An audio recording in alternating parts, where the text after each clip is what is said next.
guys. Welcome to episode 1 of Ranting and Caving. Team background noise, we all kind of got together and decided on days, where we need to find some resources and stuff, and we're just mindlessly hacking away at stone, we'd complain about some things and, try to make some light out of what otherwise pisses us off. Tonight, looks like it's just going to be me and WallSocket. Radio may join us later. But yeah, we're going to go mine some stuff and complain about things. So, let's go. Absolutely. Yeah, I completely screwed up this portal. X negatives and all that kind of stuff. Yeah, evidently I blow at that. So, I never tore it down, so I think it should create a new portal. Hey, let's just create random portals and see where we end up, and we'll start digging. Yeah, so let's go through this. It might be a swamp. I don't remember. Let's see. Indeed, it looks like there are vines and some swampy goodness. It is right in a tree. Nice. Way to go, Minecraft. Thank you. Is the evidence of my other previous screw-ups around? There's one over there. I see a block of obsidian over here. Ah, yes, there it is. Yeah, as you can see, yeah, definitely. There might. Oh, okay. No, here comes a little one. Do the little ones get knocked back further? I don't know. They should. Less mass and all, but blow me. Oh wow, the spiders go real far. All right, now you're having too much fun with that knockback sword. Oop. Creeper. I think the last time we were all together in a swamp, we got our asses handed to us. Oh, most wholeheartedly, actually. It was kind of embarrassing, actually. Oh, full moon. Does that mean there are slimes out? They're usually out in a swamp either way, but I think there's more? I don't know. I have no there's clue. There's a little slime over here. Hey, buddy. Fuck. Alright.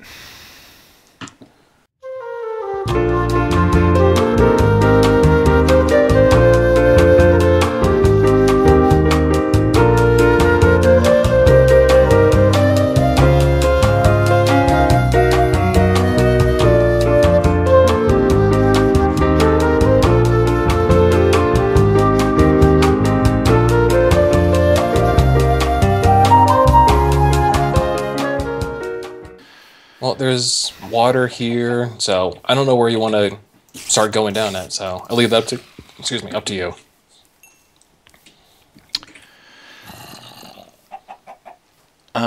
Well, much like our first topic tonight, I don't really care. All right. One of the first topics I think we're going to start on tonight is people that don't care and park like assholes. Oh. I'm trying to think. We were out at Red Robin last weekend, and we go in, we eat, it's fine. I come out, and I'm trying to back out of a parking spot, and some asshole that rented a 24-foot-long Penske moving truck decides, hey, I'm going to take up like 4 spaces. Pulls straight through 4 spaces. Now, what possesses somebody to do that? Is beyond me. Like, you obviously know that fucking truck's not going to fit in one spot. And, okay, fine, if you need to take up more than one spot, park off somewhere that's not right in front of the damn restaurant.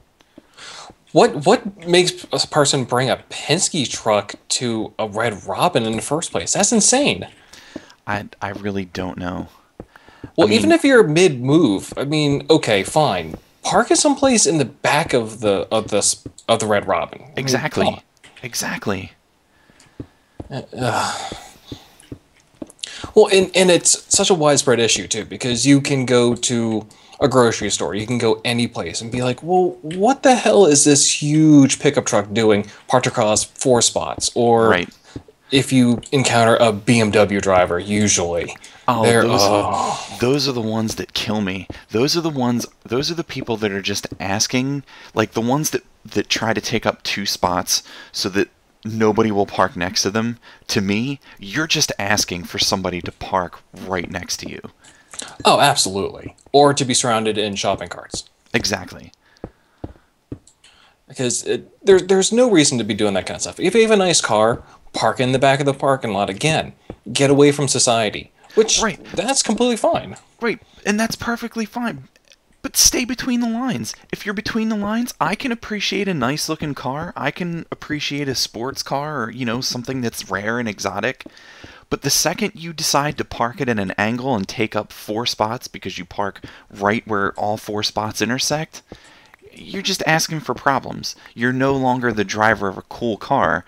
You're a douchebag that drives a cool car.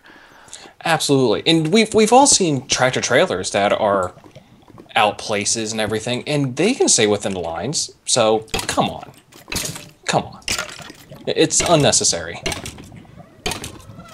Oh, I think we hit the cave. I was to say, what did we hit here? Oh, I think we finally hit the lava layer. All right.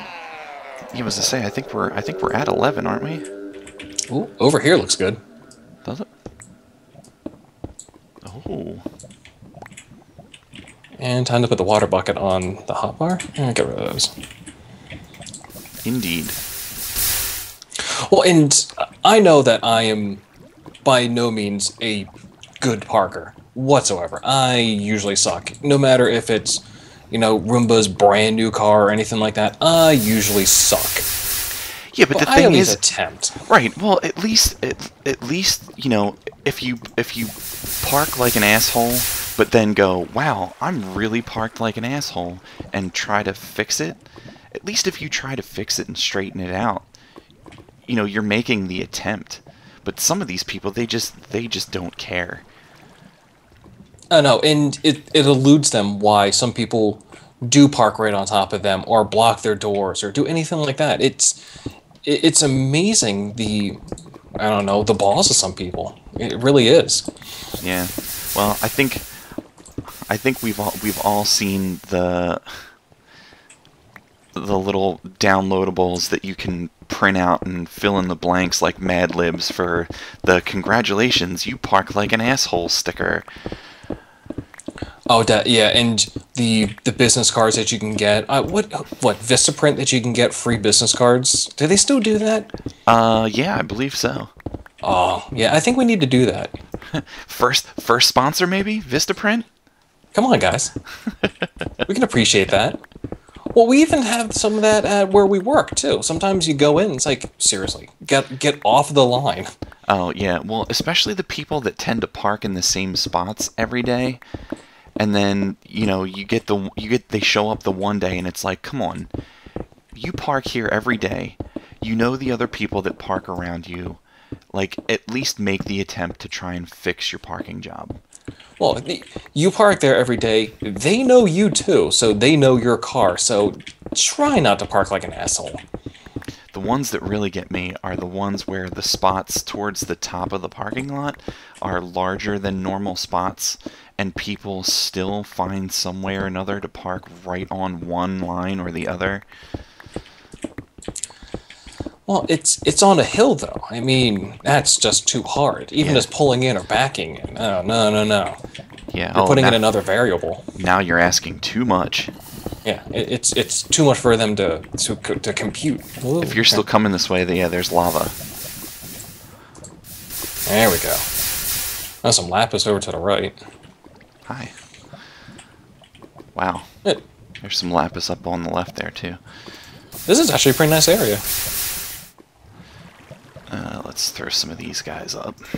Of course, if we go back through that portal, I don't... Ooh, thank you, diamonds. Oh, nice. Yeah, I don't think that portal is going to link back up, though. Eh. Tell you the truth, I have no idea where it's going to go to. Yeah, I couldn't tell you either. Oh, shit, I just destroyed that torch that you just threw up. and there's one pissed off zombie somewhere. Yeah, I hear him. I don't know where he's at, though. It's okay, buddy. I feel your pain. Growling at the parking situation as well. Yes. Zombies hate people that park like assholes, too. Or maybe he's just a zombie that's now stuck in purgatory because he parked like an asshole. That should put things in perspective for people. Don't park like assholes. Wait, is this my tunnel? Yeah, that's my tunnel. Okay. Yeah, you're over 3 from me? 2? 2, yeah. Yeah. Yeah, there you go. Yeah, that's just ridiculous. Because, well, and when you go to parks, we're like, okay, you know, Roomba and I got that new car because we, you know, totaled her old one. So you don't want to park next to someone who is parked like an asshole because you don't know what they're also thinking either. So we're like, you go out there and it's like, okay, you know, they could be just a normal human being that, you know, has no depth perception or anything like that. Or they could be someone that throws open a door and will put a huge scratch on your car. Right, and then just take off. Yeah, absolutely. So you have to avoid those people at all costs, or put shopping carts around them to show them who's boss. I don't know. Yeah, people are assholes. And it's a no age barrier sort of thing too. It stretches all ages. You see that guy that's retired, and you see the 16-year-old that just got their learner's permit or whatever. From you, Dad. I learned it from watching you. Oh, God. Oh, hey, look at that. You cleared out some space. Oh, fucking gravel. You love gravel. I hate gravel. It's another thing I want to complain about. Just not tonight. Just, yeah. Add that to the topic list. Yeah, I'll have to add that for next episode. But yeah, dude, tonight I got home. I really didn't feel like cooking, and normally when I don't feel like cooking, it's usually something really quick. One of the things that we usually keep around, and I know people are going to think this is gross and tell me, like, how can you eat that? But I normally keep, like, ground beef, at least a pound of ground beef around at all times, and like a few boxes of hamburger helper. So I was like, you know what, I really don't feel like cooking, I don't want to do anything fancy. So I broke out the pack of meat and the hamburger helper, and I tell you what, I honestly don't remember. I know that they normally put this in the packs of chicken to keep like the chicken juju from leaking all over the place. But the packs of meat I've been getting recently, they've got like what almost seem to be like menstrual pads at the bottom, and it's the most disgusting fucking thing because you go to take the meat out and there's just like this bloody soaked pad at the bottom of the meat container. Yup. I mean, again, like, I understand the point, but, I mean, there's got to be a better way. Or, you know, maybe build it into the styrofoam so that it doesn't... It's not the like issue that I have with them is when you go to break the styrofoam to put it into the trash, and then it snaps, and then you're covered in all of that nice juice. Yeah. It's like, oh, yeah, there should be a better way. But then I always think back, should the meat be that juicy? Yeah, okay, I want juicy meat and all that kind of shit. Yeah, that's true. But I mean, like, I guess you know that it's fairly fresh if it's still basically bleeding. Yeah, it's almost talking to you. It's just, you know, it's one of those things where I don't really want to have to deal with that. Because the thing is, like, we normally buy it in larger bulk packs, not normally like, you know, 1 pound at a time kind of thing. So, especially when you have to break it up into multiple pieces and you're trying to, you know, you're trying to cut the meat and you just have this thing lying at the bottom. I always have an issue just actually touching the ground beef because I don't put any gloves on, and then I have ground beef underneath my fingernails, Oh, see, And I just cut the package and just kind of shake it out of the package and right into the pan or right into the Ziploc freezer bag. well, see, that's a smart thing to do. And I don't think of that kind of shit in the rage of, oh shit, I need to get, dinner ready. So, yep, nope, don't think of that kind of crap. Yeah, I mean, I don't know. I've maybe I'm kind of gross, but I run my hands under some hot water and not don't even necessarily use soap all the time, but just kind of wipe them off and keep going. I figure doesn't kill you, makes you stronger, right? As long as you're not licking your fingers every time. I mean, I think you're just fine. I I don't mean, think you're getting that sick that often. what's the worst that can happen? I end up on the toilet for a few hours. No, you just call out of work the next day. Oh, that's very true. Even if you're just fine. It could come back. I don't know. Yeah, I could use a couple more of those days, I guess. Yeah, so we're like, so why are you calling out? Oh, you don't want to know. Oh, it's bad. It's real bad. It's bad. You don't want to know.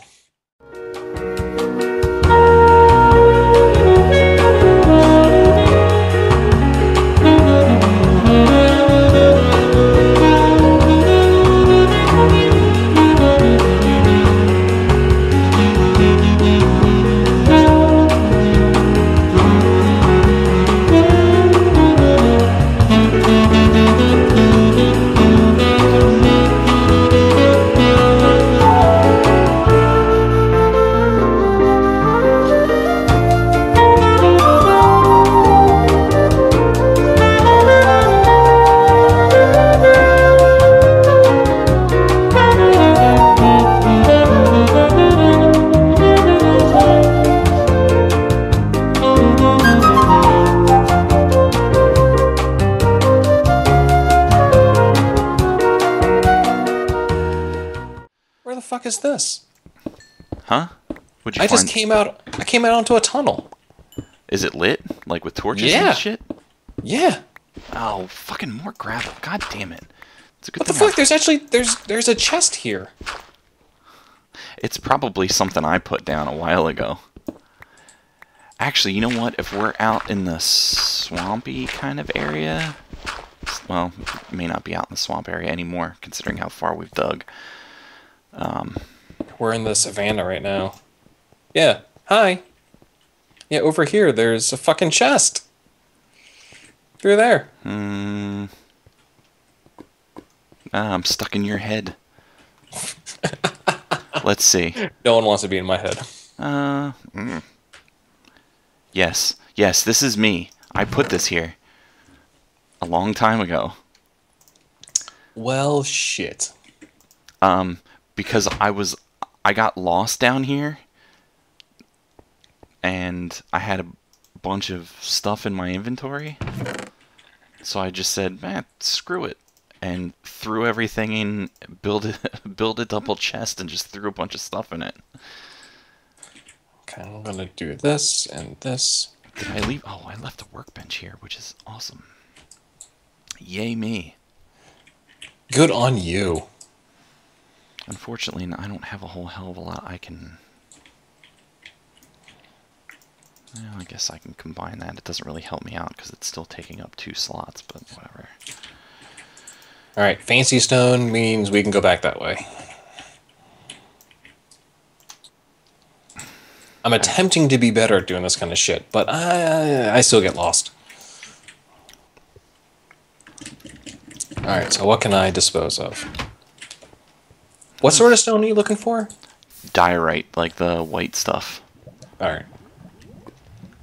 Yeah, I got 42 of that for you. Yeah, I don't...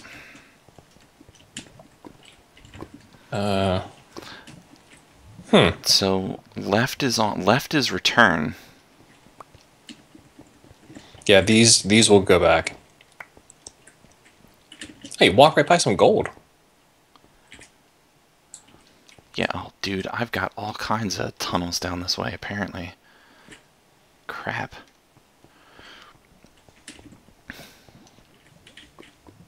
This place feels familiar. Wow. Yeah. You can probably figure out how I got lost down here. Oh my God, what was I doing? Yeah, holy shit. I see another workbench down this way, and a bed, and furnaces. Yeah, I'm not going to be wandering too far because Here, holy fuck. come toward me. There's even more shit out here. Ooh, what's this enchanting book? Sharpness 3, knockback 2. What? How the hell do you have this stuff down here? I don't know. Here, I'm right. Oh, okay. Yeah, there's an anvil here. Oh, you must have found a spawner down here. That's quite possible. Here, let's see where this takes us.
Oh, yeah, for people that for anybody that does watch and or subscribe, and we may have another member coming on soon. Firecard.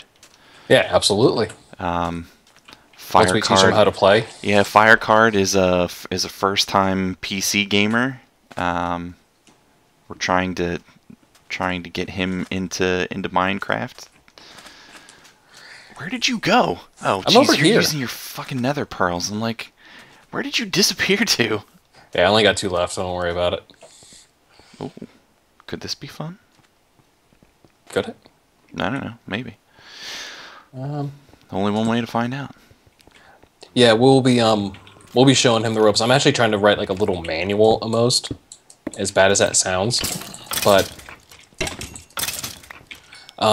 yeah, we'll be definitely showing him the ropes and everything on the server. It's fun to have someone new and someone brand new too, still have a completely new perspective on everything. Yeah. So that'd be a lot of fun, actually. So yeah, you may see Firecard on future Team Background Noise videos, and probably more than likely future episodes of Ranting and Caving. Yeah, most definitely. He'll most enjoy that. I think we all kind of like to complain, even if it's about dumb stuff, which is basically what this podcast is all about, or video series / podcast. Yeah, what podcast? I guess podcast works for this. I mean, yeah, it's, I don't know. Podcasts, I guess there are video podcasts. I mean, most of the podcasts that I subscribe to are all audio, but there are we just happen to be accomplishing things while we're doing it.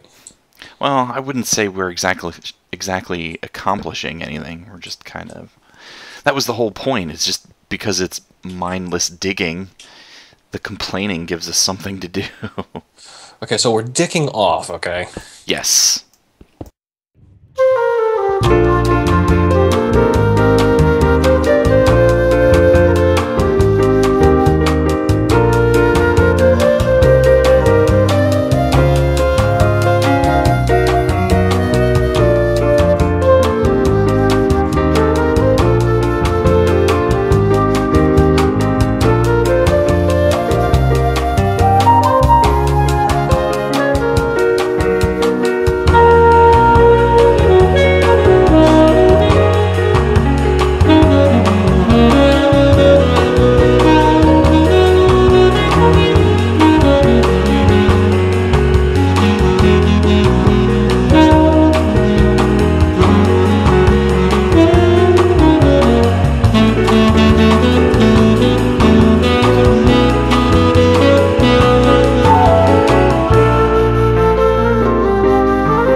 Skeletons, lots of them. Is there a spawner around here? Yeah, I'm noticing a lot of them too. Let's hop up this way. Woohoo, creeper. 2 of them. Oh, Ooh, hey, buddy. yeah, that was definitely a creeper. Oh, he got the other guy, so. You should see the other guy. Bam! So, when we moved to Delaware, there's this whole, well, I mean, any state in general. You move into the state, and obviously the state wants you to register your vehicle, and every state has some sort of registration and probably emissions tests. The thing that I can't understand is, once you register a vehicle, I mean, honestly, does it matter what state it's in? Like, once it's registered to you as you being the owner, as long as you keep the address up to date, why do you have to pay the state every time? Well, I mean, in Pennsylvania, you can only register for a year at a time. Right. Like, so, I mean, why is it that you need to pay the state every 12 months, or in Delaware, every 24 months, just to let them know that, yeah, I still own this car? Well, as you see, with old databases and no one being linked together, it's really just, I think, because they have really poor record keeping. I mean, it's just, it's a total pain in the ass. It's like, Oh, most definitely. Oh, what the hell? That was way too many sticks. Yeah, I just don't understand the needing to register a vehicle once every 12 months. Well, what it should be is the inverse. It should be, no, I don't have this vehicle anymore. Right. And then you let them know, and then at that point you pay to register a new vehicle. And standardize emissions. Make it so that every state has the same sort of crap. Right. That would make it a lot easier and make a lot more sense. And make it a lot easier on the states then, too. Yeah, because what's to say that, again, living in Pennsylvania and taking my car once a year to have it inspected and paying the registration, just because it passes emissions there, what happens if I take it to Delaware or, whatever other state, and it doesn't pass emissions? And it's like, well, but it was fine a few weeks ago. Yeah, it's fine in, let's say, I don't know the missions in the other states, but let's just make it up. Let's say it's fine in Maryland and New Jersey. So why can't it just be fine overall? Just standardize everything, make it. Ooh, that was close into almost into lava, and just make it so it's just overall. Yeah, I don't know. I just, it's one of those things where it's. I mean, okay, it's obvious that the state just, the state's looking to squeeze every penny they can out of people. Well, definitely being inside of Pennsylvania, they're just super old school. Super old school. There's so many things that Damn they Quakers. do.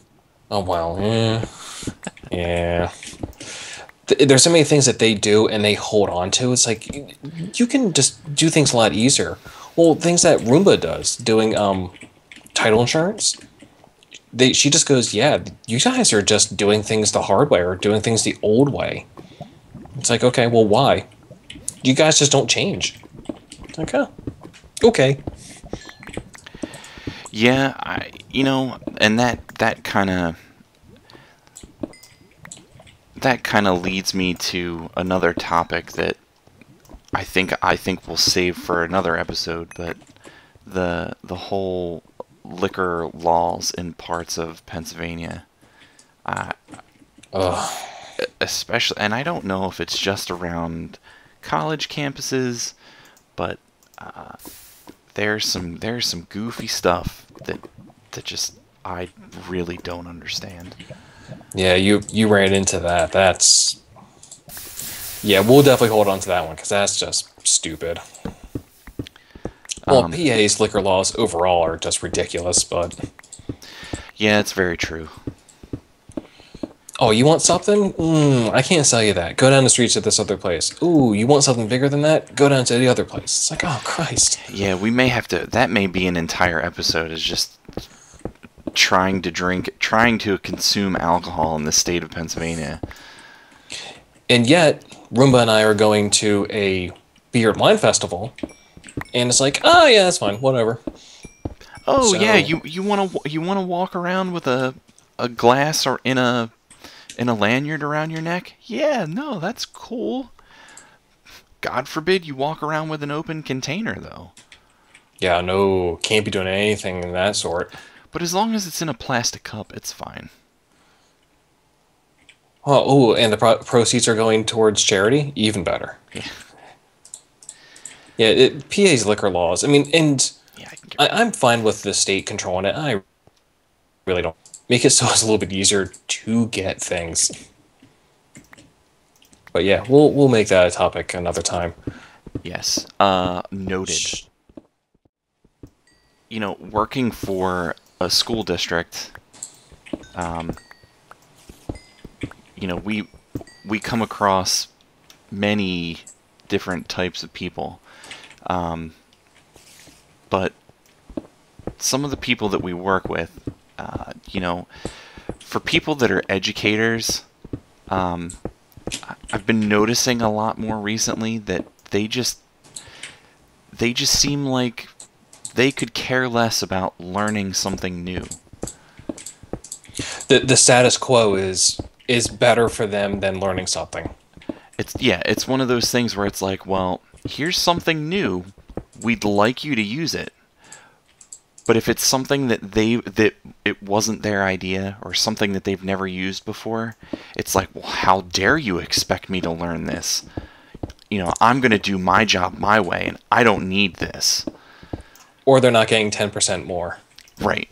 And it's just, it's like, okay, well, as an educator, you sort of expect the students that you teach to learn new things. I mean, you expect them to learn what you're teaching them. You give them tests, and if they don't do well on the tests, well, they get punished for it. Well, maybe not punished, Absolutely. but, No, I would say punish is a pretty good term because they do get punished with their grades, and if they don't do well overall, then they get held back, or maybe not so much in some districts. And I'll be very nice with us, but sometimes there are consequences to not doing what they're told. But it's kind of ridiculous when it comes to an educator when they refuse, out and out refuse, not to learn things, even if it's going to make their job easier. And it's, again, just like the car thing, it's not just an age thing. It stretches all age groups, and I consider ourselves pretty damn young when it's our generation, and that's nothing going against the older generations. When it's our generation refusing to adopt new technologies, it's kind of strange. It's almost insulting. Yeah, I mean, I hate to sound like the typical like IT guy, like, all of the end users are horrible, and because you do get the people that are more than willing to learn. You get the people that Oh are yeah, excited about the absolutely. new technology, and those are the people that make the job easier because they want to learn. They ask good questions. And It's to make the not like job fun. exactly. They don't see this as a threat to, as a reason for, them. I could lose my job if I don't learn how to do this. You know, they see it as this makes my job easier, and oh, this will help me teach students. But yeah, just the people that just refuse I just don't understand, especially when, again, you expect kids, students, to do what you're refusing to do. Correct. Well, and sometimes, especially in our district, I feel that sometimes it falls back on leadership. Sometimes the leadership doesn't explain why we're doing things very well. And it falls on to, I don't want to insult some people, but the lower management to try to push it and to educate people. But sometimes it's just the building principles, and the building principles don't convey what's going on or the better ideas or anything. And this bloodbath for what's best for the students, because that's what we're there for. We're there to educate the next generation. And if teachers aren't willing to adopt things that are going to be making the next generation better, then why are they there? Yeah, I don't know. I mean, for part of me, I can sort of understand. And again, this is going to sound really horrible, but there are some people that are older in age and are very set in the way that they do things, and you know what, that's all well and good, especially if there is somebody that really is a good educator. If students enjoy the class, the teacher gets their point through, and students are doing well, then that's one thing.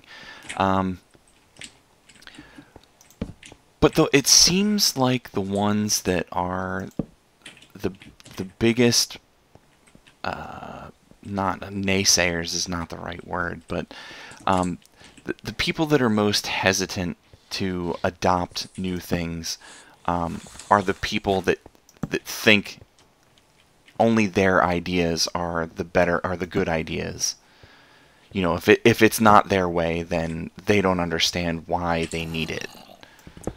Right, and it's not to say that, we're not willing to have questions asked of us. And we are more than happy to have people ask us questions about, emerging technologies and why they should be going to these things.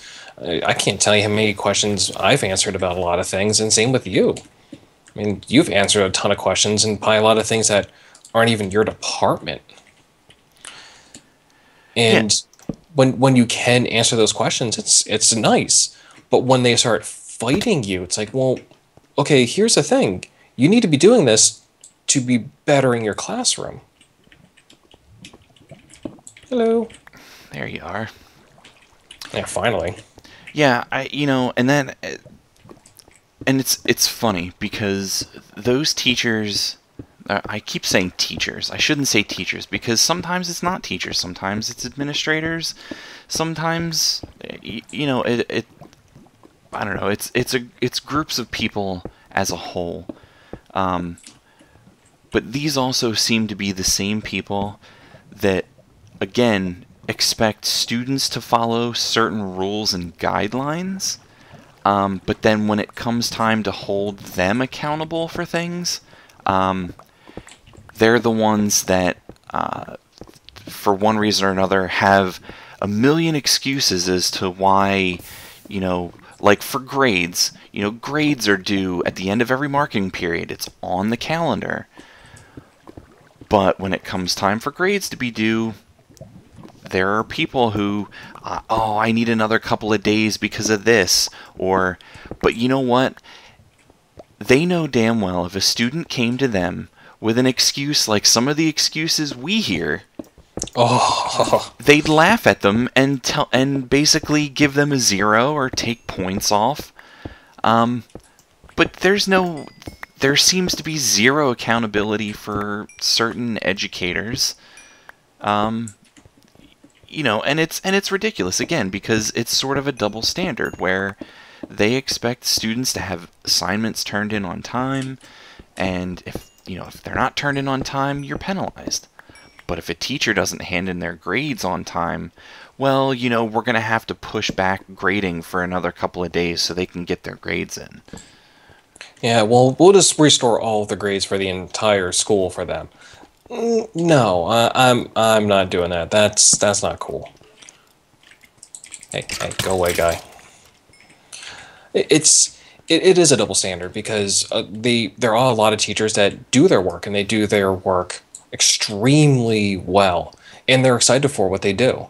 And those are the people that make you want to come in and find new ways of getting them the best tools, getting them the best computers, you know, getting the best prices for things. And then there's other people that are like, yeah, you know what? Why? Why am I putting all this effort into things for you? I'd rather be talking to the students directly to find out what they want and what they need in their classrooms. Yeah, you know, I don't know. It's just, especially this time of year because it's getting to be the end of the school year. So, well, jeez, I thought that was you for a second. I was gonna say thanks a lot. Apparently, Yeah. there was a skeleton that just spawned behind me randomly. Yeah, I must have missed that one. Sorry. But yeah, you know, this time of year, I mean, you know, you kind of expect the students to get the, not necessarily senioritis, but you know, it's that time of the year where the students know that the school year's over and they kind of They slack. They kind of slack off. But you know what? As an educator, I mean, you're a professional. Like you can't have that mindset. No, and if you do have that mindset, you need to reconsider things. And you know what? We're giving you a computer. It's district owned. It's not your personal computer, damn it. Man, that still bugs me. Ooh. Yeah, you know what? This first episode has been really good because you know what? I'm getting plenty more ideas for other episodes. Good. Some of which I thought I wrote down, and some of which I haven't. So maybe that'll come up again. Yeah, what's district property and what's not? Oh, I'm pretty sure that can be a whole, just like the trying to drink in Pennsylvania.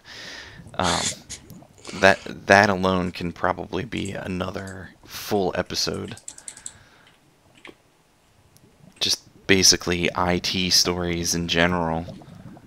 Oh, IT horror stories. Yeah. Not necessarily. Just, I mean, even though we work for a school district, I'm pretty sure that the stories we have span many different types of enterprise. Oh, definitely. Oh, what the hell happened there? That was interesting. What's going on? I tried to put down water to create yeah, my mind just went blank. Not obsidian. Obsidian? Obsidian, yeah. Yeah. I put down... Do you see that? Yeah, you hit it. You put it in the middle of the lava, not against a block. Oh, okay. It happens once in a while. That was interesting. I can't say I've ever seen that before. That worked out really well. So I am just about out of space. I'm totally out of space. Although, I guess I could probably get rid of that goofy power 2 bow, but yeah, whatever. Yeah, I think... I'm not quite sure where we're at time-wise, but it seems... About 50 minutes. Oh, well, that may be a little long, but for the first episode. Yeah, I'll probably be cutting it in certain places, but, you know, that was pretty damn good. Yeah, I think so. Like I said, I've got some ideas for future episodes, and, you know, we can kind of expand on, oh, hey, look, we were here. Seriously? We were here already. Yeah, no, we can definitely expand on some of those ideas, and somebody was here. No, this was me. I recognize this place. All right, well, let's put some of this stuff in the sorter, get rid of it. And Lag City. But that's the end of episode 1 of Ranting and Caving. Again, just us mindlessly mining and complaining about stuff. So, hopefully we've got some good topics ready to go for next time. And until then, I'm BGN number 2. I'm Wallsocket. And we'll see you guys later. See you guys.